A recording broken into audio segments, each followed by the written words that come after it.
वो नहीं समझा सकते।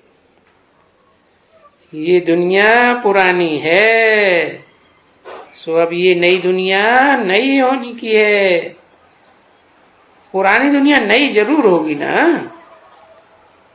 क्योंकि नई थी। History repeats itself. उनमें सिर्फ एक आदि सनातन देवी देवता धर्म था, जिसको स्वर्ग कहा जाता है।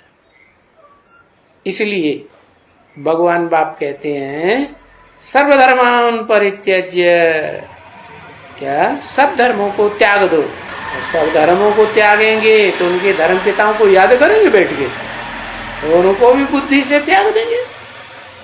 तो क्या करना पड़े? सब धर्म की खोज करनी पड़े, कौन सी युग में होते हैं?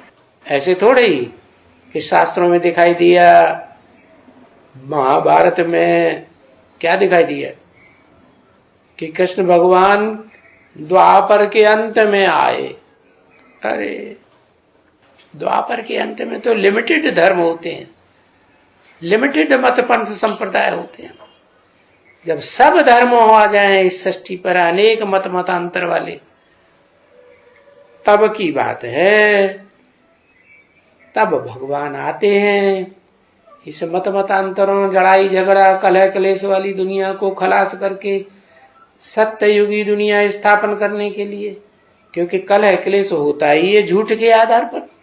झूठे झूठे काम करते हैं तो कलह क्लेश बढ़ता है। तो अभी तो ये बिल्कुल सहज है ना बच्चे समझाना। तुम बच्चों की बुद्धि में तो रात दिन यही बात चलती रहे, क्या कि कैसे समझाएं। क्या बात है कि सत्युगी कृष्ण कोई लड़ाई नहीं लगवाता है? पुरानी दुनिया में सब धर्मों की लड़ाई लड़ाने के लिए वो सत्युगी कृष्ण की बात नहीं है, ये तो संगम युगी कृष्ण की बात है।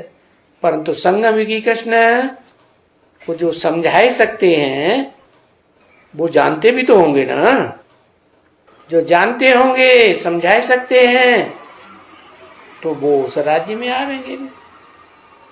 संगम युगी कृष्ण के राज्य में जो समझा सकते नहीं, जानते ही नहीं, क्योंकि जो समझते हैं सतयुग में कृष्ण आवेगा। वो सतयुग का कृष्ण कौन है? संगम युग में कौन पार्ट बजाता है? कहेंगे ब्रह्मा बाबा। तो ब्रह्मा बाबा तो शरीर छोड़ गए।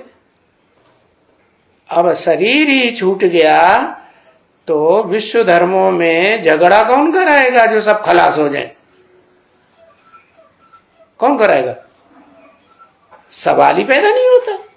इसका मतलब सतयुगी कृष्ण की बात नहीं है, संगम युगी कृष्ण की बात है। बस अभी गए स्वर्ग में। अभी गए, अभी इसी जन्म में गए हैं? गए या नहीं गए? गए, इसी जन्म में गए, अगले जन्म की बात नहीं। भगवान बाप आया है तो बाप का वर्षा उसी जन्म में मिलता है ना जिस जन्म में बाप के बच्चे बने। और